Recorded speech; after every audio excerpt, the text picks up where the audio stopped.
Əlbəttə, hakimə xütbədə də dua eləmək olar. Hakim üçün dua eləmək üçün yerdir və fürsətdir. Əhlüsünnə vəl Cəmaətin əqidəsinin özəlliklərindən və mənhəcinin saflıqlarından, başqalarından fərqləndirən şeylərdən biri odur ki, Əhlüsünnə vəl Cəmaə rəhbərlərə qarşı sadiqdirlər.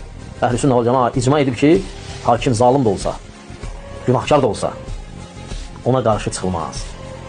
Zalim hakimin zülmünə qarşı çıxmaq məsələsi Əhlüsünnədə ixtilaflı məsələdə iki görüş var. Zalim hakimin zülmünə qarşı çıxmaq haramdır, icma nəql edilir. Hakimə qarşı danışmaq, yəni xuruc müxtəlif olur da. Var silahla, var sözlə, var nə bilim əməllə, müxtəlif çıxışlar olur.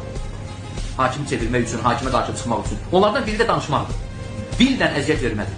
Məsələn, oturursan, yəni sən əslən hakimə qarşı çıxmırsan.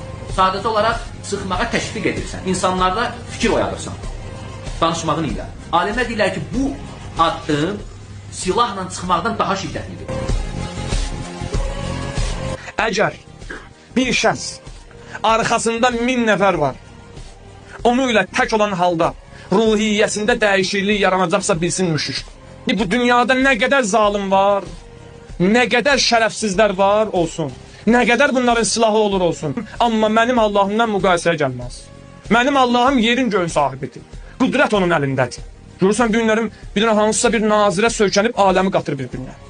Nə gəldi danışır. Hara istədi gedir, kimə istədi öldürür, qanunsuzluq baş verir. Soruşanda niyə beləsən, deyil mənim adamım filan kəsdir. Filan nazirdir, filan baş nazirdir və yaxud ölkənin başçısıdır. Sənin arxanda kim dayanıb bəs? Deyirdim, mənim arxamda Allah dayanıb, sən niyə qorxursan bəs? Onun adamı heç kimdir. Amma sənin söykəndiyin yerin göyün xaliqidir.